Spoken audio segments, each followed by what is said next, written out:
palavra, meus irmãos, que tem a ver com a seguinte pergunta: para que Jesus veio? Essa seria a meditação de hoje. Para que Jesus veio?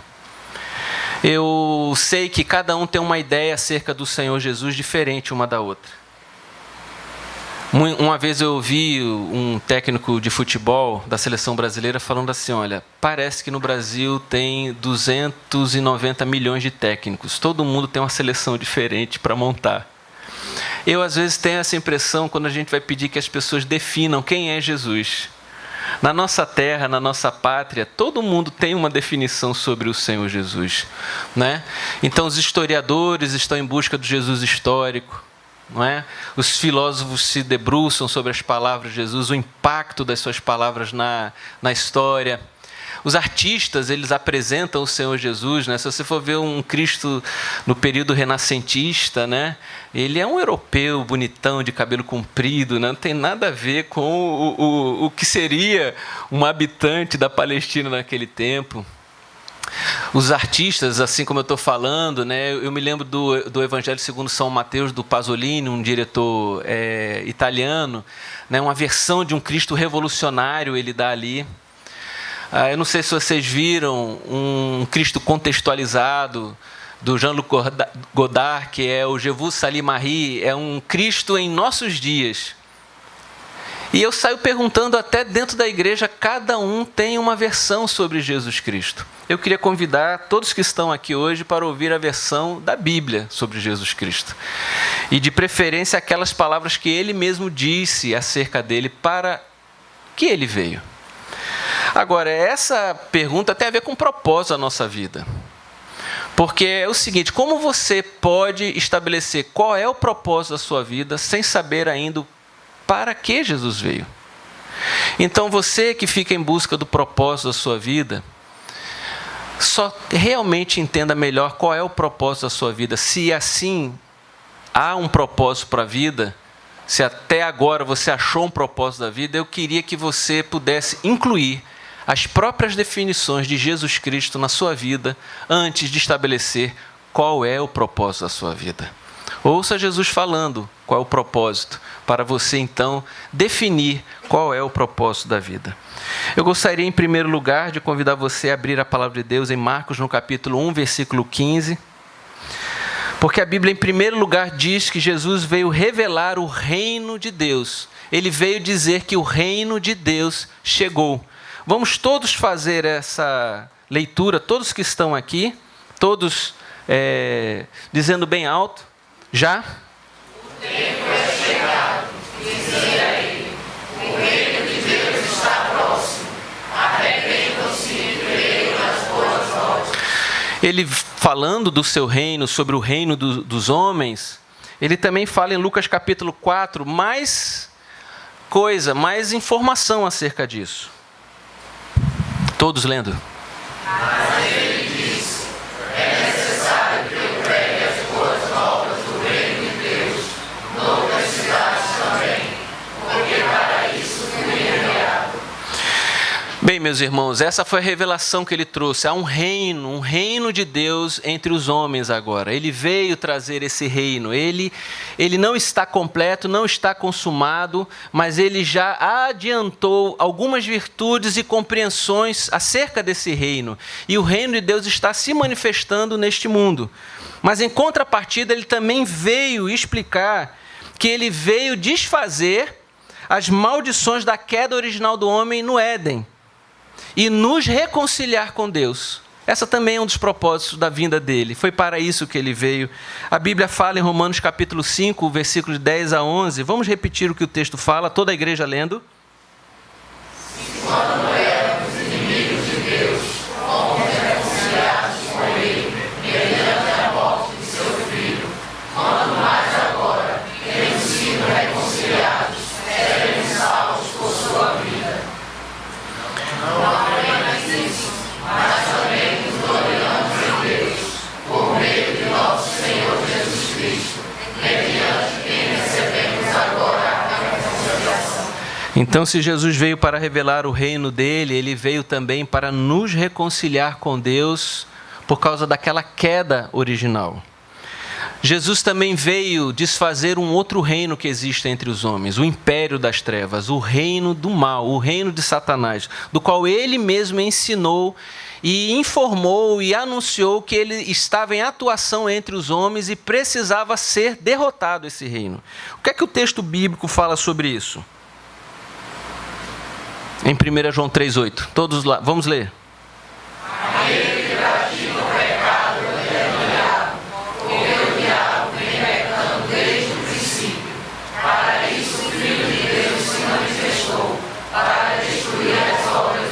Vamos ler bem forte depois do pontinho ali. Para isso o quê?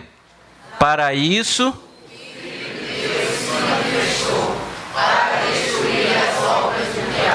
Colossenses 1,13 também revela o propósito de Deus nesse mundo.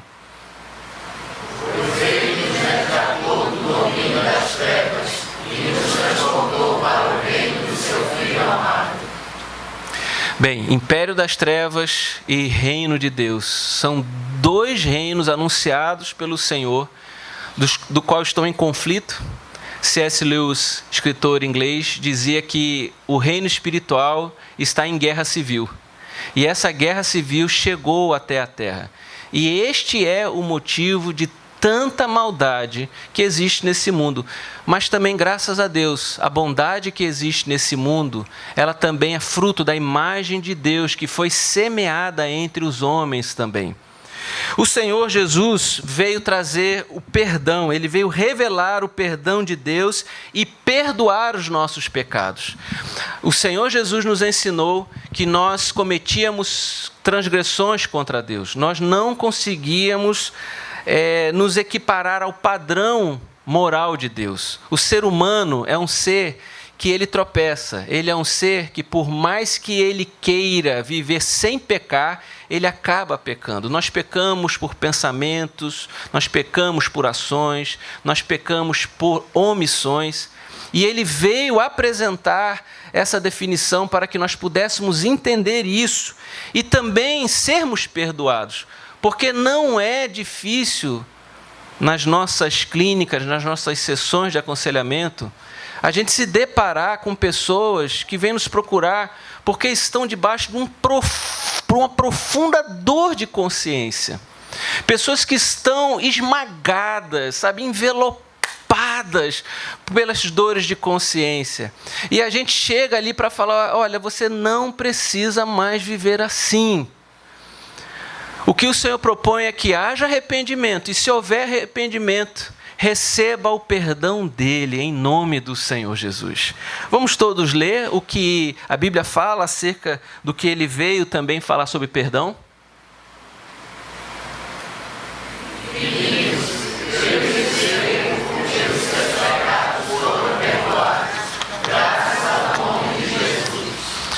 Lucas 5:20 também fala sobre perdão.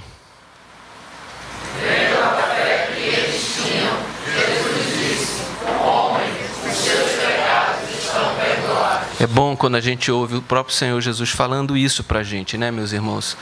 Nós estamos lendo esses textos como uma revisão da nossa fé e de qual é o propósito para Jesus. No dia de batismo e no dia onde a igreja se reúne, onde a nossa família está reunida com os nossos amigos e convidados aqui, a gente gostaria que essa palavra entrasse em nosso coração. Mas tem mais de propósito de Deus. Em João 5:24, diz que ele veio vencer a morte e nos dar vida eterna. Porque, meus irmãos, o que estava destinado para nós era a morte eterna, era uma condenação eterna. E ele veio nos dar a vida eterna. O Senhor Jesus está nos ensinando isso em João 5:24. Leiamos todos.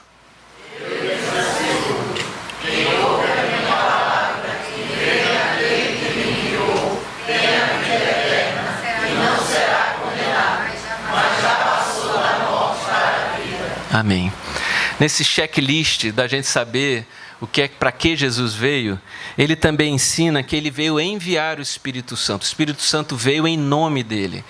Em João, ele cita isso várias vezes. Ele falou, estou indo, mas eu vou deixar o meu Espírito Santo. E a minha pergunta para você é, você vive na força, no poder e na presença do Espírito Santo? Ou você vive desconectado disso? Você vive desconectado de Cristo, do Espírito de Deus, do Espírito de Cristo. Porque segundo Jesus Cristo, isto é um desperdício de vida. Ele convida você a ter a experiência que ele chega para Nicodemos e oferece o Espírito Santo para Nicodemos, um homem muito bem-sucedido, sábio, proeminente, um homem de sucesso no seu tempo. E ele fala, está faltando coisa aí, Nicodemos, está faltando o Espírito Santo. Você precisa se render a esta obra que eu vim fazer, a obra de Jesus Cristo, a obra do Espírito Santo na sua vida. E hoje nós vamos ler o que ele mesmo estava ensinando para os seus discípulos, lá em João 14, 26. O que é que diz? Mas o Conselheiro, o Espírito Santo, que o Pai enviará em meu nome, lhes ensinará todas as coisas e lhes fará lembrar tudo o que eu lhes disse. Além de enviar o Espírito Santo, ele tem sido uma fonte de inspiração e modelo de vida para as pessoas. Eu que tenho uma vida dedicada a empreendimentos sociais, a iniciativas sociais, eu participei já de alguns grupos lá no Porto Social, quando as pessoas chegavam lá, e no primeiro dia de encontro a gente perguntava: o que é que inspira você a estar no social, a fazer ações sociais? Normalmente são líderes de organizações não governamentais, líderes comunitários que participam desses cursos. E nesse primeiro dia, nesse primeiro encontro, a gente fica impressionado com isso. Porque mesmo sendo uma ação da sociedade, uma ação da prefeitura da cidade do Recife, quando as pessoas falam, 80%, 90% das pessoas dizem assim: eu faço inspirado por Jesus Cristo. De fato, Jesus tem sido uma inspiração, um modelo para a vida das pessoas. Eu convido, então, você a mergulhar, a se aprofundar nisso, a saber como ainda mais ele pode ser uma inspiração para as nossas vidas. A igreja tenta ser essas pessoas que buscam ser influenciadas por Jesus Cristo. Eu sei que tem alguns seguidores de Jesus que estão complicando um pouquinho isso, né? Eles estão complicando mais do que deveriam ajudar nessa questão com o bom testemunho deles, né? Mas não importa o que os outros fazem acerca disso. Eu convido você a ter essa experiência. A você. Inclusive, tem gente com problemas de mal compreensão, ou de maluquice, ou de mau caráter, em qualquer área da experiência humana, você sempre vai encontrar. Na igreja não seria diferente, porque a igreja, metade dela é totalmente conduzida pelo Espírito Santo e a outra metade dela é totalmente envolvida com seres humanos. E aquilo que os seres humanos têm, acaba, infelizmente, também sendo produzido e apresentado. Mas eu quero dizer que a igreja do Senhor Jesus foi construída e estabelecida por Cristo para ser assim. Porque debaixo do céu não há nada absolutamente perfeito. Nada. Onde os homens estão, ali existem problemas, queridos. Mas ela foi concebida para ser dessa maneira, para que você pudesse crescer. Para que você pudesse ter experiências para evoluir, para amadurecer e para você aprender a olhar para Jesus e não para os homens. Que essa é uma outra experiência. Tudo que eu estou falando é para todo mundo aqui, mas tudo que eu estou falando é para vocês que estão aqui hoje, aqui na minha frente também, para o batismo. Sejam seguidores de Jesus. Sejam todos seguidores de Jesus. Jesus também, queridos, veio realizar muitos impossíveis mediante a fé, consoante a sua vontade também. Nós vivemos numa experiência extremamente materialista. Como poderemos falar de metafísica, de transcendência, de espiritualidade no século XXI? Mas o Senhor Jesus já estava lá atrás, falando do seu reino espiritual. Falando, meus irmãos, de que Ele tem uma revelação para dar para cada um dos que estão aqui, de que esse espiritual, esse reino espiritual, ele aqui em nossa terra, em nossos corações, em nossas vidas, ele se relaciona. Há uma dinâmica. E o texto está falando que o nosso Deus é o Deus dos impossíveis, que Jesus realiza milagres. Nós cremos em milagres, meus irmãos. Nós cremos em atuações. Nós cremos que Jesus responde às nossas orações. Nós cremos que Jesus acalma o nosso coração. Nós cremos que Jesus é capaz de nos advertir, nos ensinar. Nós cremos que Jesus é capaz de nos advertir, que Jesus também é capaz de pacificar o nosso coração. Vamos ler o que o Senhor Jesus está falando aqui, quando ele fala acerca desses impossíveis. Toda a igreja?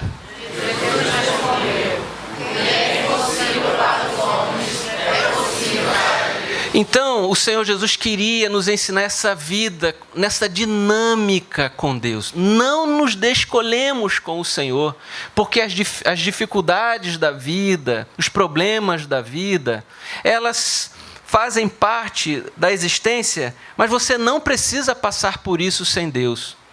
As alegrias, tudo que for de bom, também você não precisa viver isso longe de Deus. Que Ele esteja em todos os espaços da sua vida. Amém? Mas Ele também veio dizer que Ele é o melhor amigo da gente. Ele veio dizer que Ele é o amigo de todas as horas. Porque a experiência de isolação existencial é muito grande, de isolamento espiritual. Muitas pessoas compartilham que se sentem sozinhas. E alguns compartilham que se sentem sozinhos no meio da multidão. Porque enquanto nós não tivermos essa reconciliação espiritual com Deus, um vazio enorme há de ser testemunhado em nossos corações. Santo Agostinho dizia que há um vazio dentro dos nossos corações que só mesmo Deus pode preencher. Mas Ele é o nosso melhor amigo, Ele está conosco. Assim que Ele morreu na cruz, os discípulos em Emaús caminhavam e falavam assim: poxa, que pena que Ele morreu, Ele não está conosco. Mas Jesus estava do lado deles. E eles foram caminhando e foram conversando, mas Jesus estava o tempo todo do lado deles. E chegou numa hora lá, o Senhor Jesus se revelou. E quando se revelou, eles falaram: poxa, bem que o nosso coração ardia quando Ele começou a conversar com a gente. Esse coração que arde com a presença de Deus é uma experiência que todos que estão aqui deveriam experimentar. Se você nunca experimentou isso que os discípulos na estrada de Emaús disseram, enquanto Jesus fala com a gente, o nosso coração arde, eu convido você a vivenciar isso. Porque bilhões de pessoas na face da terra testemunham isso que eu estou falando aqui agora. E o que é que o texto diz sobre a amizade do Senhor Jesus em Mateus 28, 20?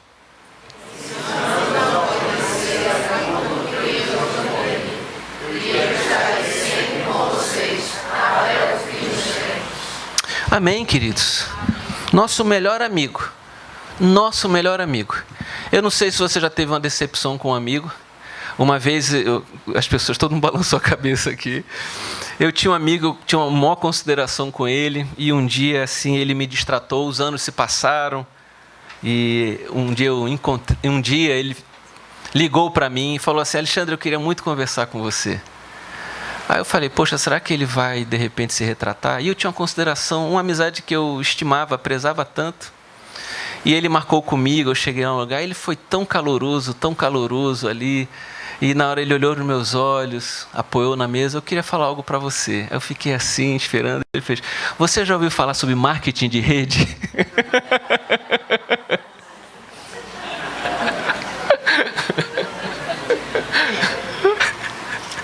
Bem, meus irmãos, eu acho que todo mundo aqui já teve uma decepção com algum amigo.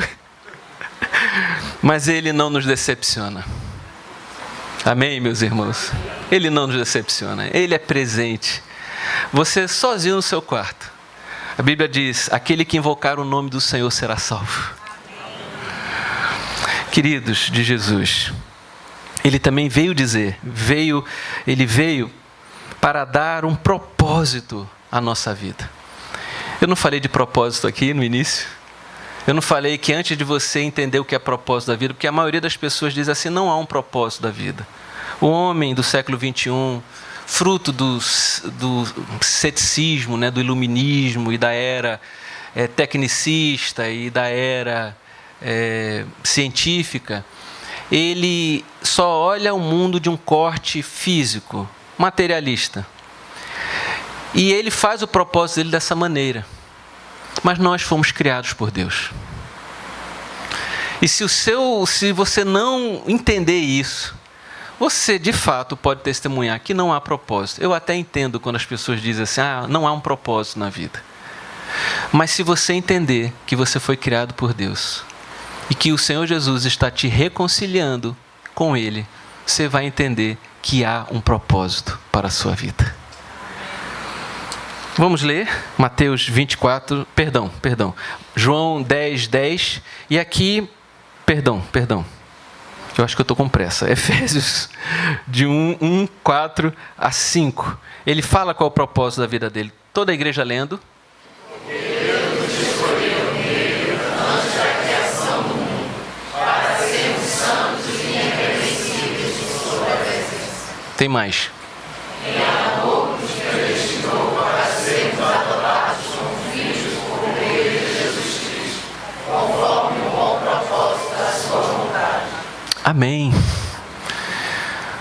Há um plano de Deus, olha lá, um plano do Senhor para sermos adotados como filhos por meio de Jesus Cristo, conforme o bom propósito da sua vontade. É vontade de Deus que nessa noite você se reconcilie com o Senhor Jesus.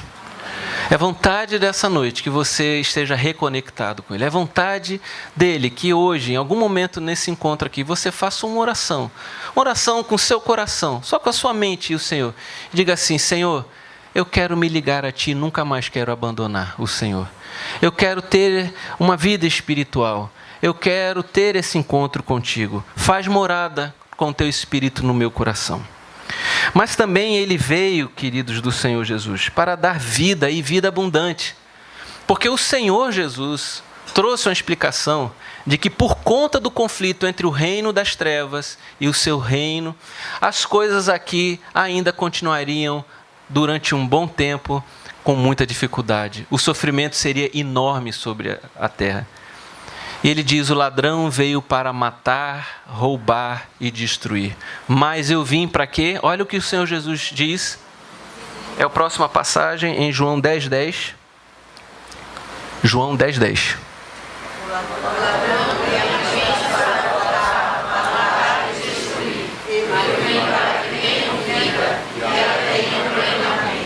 Então Jesus veio para dar vida abundante. A vida que o Senhor tem para nos dar é melhor do que a vida que teríamos sem Ele.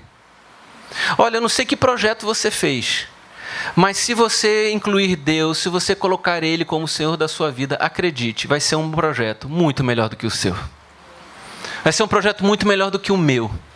Ele veio para dar um plus que a vida biológica não daria só. Você sabe que Deus, que o Senhor Jesus, melhor dizendo, em seus evangelhos, todas as vezes que ele ia usar alguma experiência comum da vida, ele usava a palavra no grego chamada bios. Ele falava vida, porque a vida não sei o que lá, porque a vida, ele usava bios. Toda vez que ele falava a vida que ele tinha para dar, ele usava uma outra palavra, ele usava zoe. Ele dizia a vida eterna, zoe. E aí, meus queridos, hoje ele está convidando você a entender que tem mais do que bios. Toda hora a gente só olha para bios, a gente só olha para essa vida, mas ele está dizendo que tem mais do que bios, tem vida eterna para dar para cada um de nós. E por fim, ele veio anunciar que um dia ele vai voltar e vai buscar o seu povo para que nós possamos viver eternamente com eles. E de maneira bem linda, a gente pode ler Mateus 24, do 35 ao 39, o sermão profético de Jesus Cristo, mantendo a gente vigilante. É um alerta para a gente estar vigilante, mas para a gente também se alegrar na presença do Senhor. Vamos ler todos?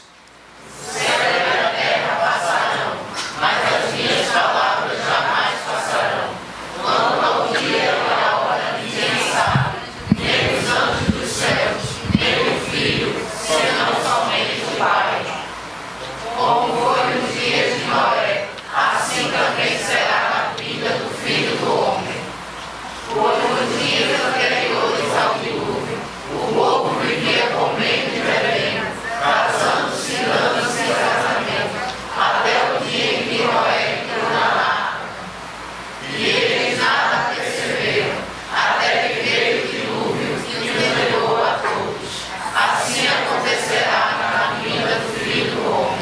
Mas é uma alegria para a igreja, porque nós estaremos vivendo eternamente com o Pai. Amém, gente?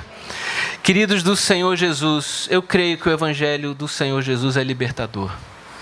Nós somos um reino que não precisaria a gente viver essas aberrações, viver, queridos, o que muitas igrejas têm vivido por aí, coisas exageradas. Nós não somos uma igreja ligada a essas aberrações, ao legalismo religioso, a esse tipo de simonia, vender a fé por dinheiro. O Evangelho do Senhor Jesus e o propósito dele é esse que nós ouvimos aqui essa noite. O sonho nosso como igreja de Jesus é que vocês se pareçam com Jesus, que vocês possam brilhar nessa sociedade, que vocês possam viver os dons que Deus deu para vocês, dons espirituais, profissionais, a carreira de vocês, de maneira assim linda e maravilhosa nessa sociedade. Que esse brilho de Jesus esteja em cada um de vocês, que vocês possam ser pessoas cordatas, pessoas de família, pessoas que possam ter muito amor no coração de vocês, pessoas proativas, pessoas comprometidas, pessoas responsáveis, porque a imaturidade não é um traço da maturidade cristã. Que vocês sejam pessoas que possam ser positivas, que vocês deixem o pessimismo com relação à vida fora desse tanque aqui. Quando saírem desse tanque, em nome do Senhor Jesus, deixem todo o pessimismo para lá e vivam a fé confiante na presença do Senhor Jesus. O Senhor nos chamou para que nós pudéssemos ser aquelas pessoas gentis, amáveis, aquelas pessoas que de fato venham se parecer com Ele. Esqueça todo tipo de estereótipo que tem aí. Tem político que diz que é cristão e não tem nada a ver com cristão. Tem muita gente que não tem um pingo de domínio próprio, nunca parou, às vezes, na presença de Deus para colocar a sua vida. Essas pessoas não andam com Jesus. O convite meu para vocês é que vocês esqueçam todo e qualquer tipo de estereótipo desse e olhem para o Senhor Jesus. Tem gente que vira uma barata de igreja. O negócio dele é ficar 24 horas dentro da igreja, porque parece que da igreja dá uma sensação psicológica boa. Não é isso que nós estamos propondo para vocês. O que nós estamos propondo é que nós tenhamos encontros de fé como esse, que possam recarregar o nosso coração, a nossa fé, mas que isso você leve para a sua vida, que isso você leve para o mundo, para a sociedade. E se ele tiver a oportunidade de influenciar você, de você ouvir a voz dele, de você estar sensível à operação dele, ele vai transformar você numa pessoa parecida com ele, digna de elogio. Eu não creio em filhos que chegam num momento como esse e não têm um bom testemunho dos seus pais. É coisa que a gente até conversa nos nossos cursos de batismo. Alguém que chega aqui e não tem um bom testemunho para os seus vizinhos. Isso implica de que ainda não entendeu o Evangelho. Mas hoje vocês estão propondo para Deus vocês serem seguidores do Senhor Jesus. Então, esse aspecto da moral cristã é importante ser dita aqui nessa noite. Que vocês se pareçam com o Senhor Jesus. Amém, queridos? Que as pessoas possam, como no livro de Atos falava, eles tinham a simpatia de todos. Há muitos crentes, gente, que se convertem, eram pessoas legais. É legal, o cara no final de semana reunir os amigos dele, era uma pessoa legal. Se converte, vira um chato. Se desequilibra com relação a isso. Era um cara tão legal antes de se converter. Agora parece que o peso, o fardo da religião transformou ele numa pessoa completamente insuportável. Não é isso que nós estamos propondo aqui. Nós estamos propondo que você possa crescer do jeito que o Senhor preparou você. A sua identidade é aquela que Deus deu para você e agora com a dele na sua vida. Amém, gente? E que você possa manifestar a graça e o perdão na sua vida. Eu queria dizer para vocês, sejam pessoas de oração. Sejam pessoas de oração. A oração, gente, ela é a nossa conversa com Deus. Quando nós estamos na presença de Deus, a nossa fé se fortalece. Toda vez que as pessoas chegam assim, eu estou muito fraco, é a primeira pergunta que eu falo com relação à fé. Pergunto, como está a sua vida devocional?